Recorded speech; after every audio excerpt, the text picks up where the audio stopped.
réellement des médias forts qui parlent du vin, il ne faut pas se dégager un peu de tout ça. C'est-à-dire que, est-ce que tous les médias forts dans le monde qu'on connaît, qui sont anglo-saxons pour la plupart, ne sont pas nés, après il y a eu des déviances, mais ne sont pas nés au début de besoin d'indépendance? C'est quand même comme ça que Parker a fait sa gloire, même si on sait qu'aujourd'hui, et c'est pas lui le plus coupable, c'est souvent Jim Miller ou des mecs comme ça, sont un peu déviants, on va dire, mais on est quand même sur quelqu'un qui a fondé sa gloire sur son indépendance par rapport à l'argent et au million.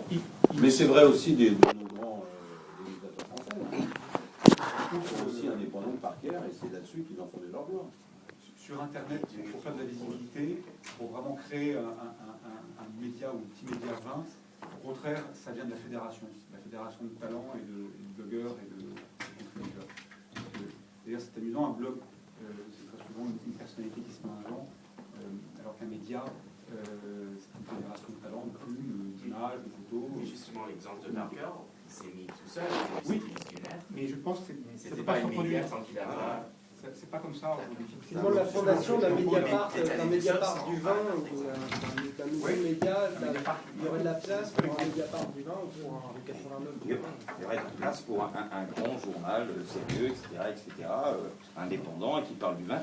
Moi, je suis toujours quand même frappé, je ne dis pas que la RVF n'est pas un grand journal, mais quand on connaît les chiffres de vente de la RDF ou de RVF ou de Terre de Vin ou de magazines comme ça, ben, ça fait un peu froid dans le dos, parce que quand on les compare à ceux de Decanter, à ceux du Wine Spectator, on ne joue pas du tout dans la même division.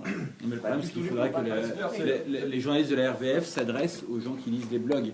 Aujourd'hui, ceux qui parlent de vin, qui se veulent élitistes, etc., c'est la RVF qui s'adresse à un micro-public, qui est souvent qui est composé, je ne pense pas tromper en disant à peu près à 60% de vignerons, et les 40% restants, c'est des cavistes, commerçants, etc. Et les gens qui attendent des informations sur le vin vont plutôt aller consulter des blogs que d'acheter la RVF. Et voilà, le problème est que le public se rencontre pas.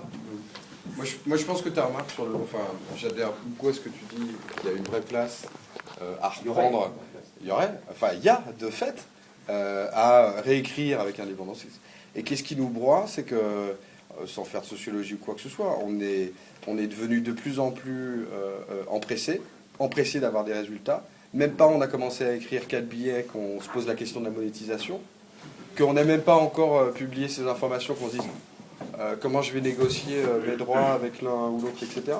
Alors que si on reproduit, si on regarde effectivement les historiques de Parker ou de Sauve, etc., au début ils faisaient leurs lettres à leurs frères imprimées, et ça a pris combien de temps? Ça a pris 10 ans.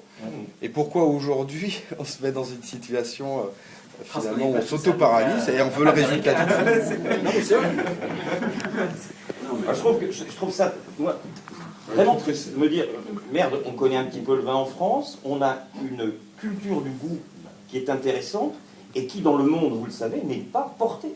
C'est-à-dire que nous avons besoin, je suis désolé pour les Britanniques, mais d'avoir des Master of Wine d'un côté, Parker de l'autre, etc., pour nous expliquer comment ça marche, même si on sait C'est tout les ce qu'on a Français pensé. produisent un vin qui est Mais jugé c'est quand par même les incroyable. Américains et vendu par les Je ne Anglais. sais pas le dire non. Non, mais le vin intimide Et plus par vachement des les gens Chinois, parce qu'ils n'ont pas la légitimité pour acheter un truc du vin.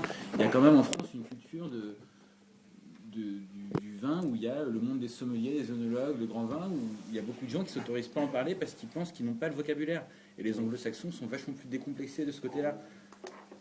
Et il y a une vraie dichotomie là-dedans. Il y a quand même un problème de langue. Hein. Quel est le pourcentage de gens qui parlent le français dans le monde Ça, on a un gros problème en France, ça c'est sûr.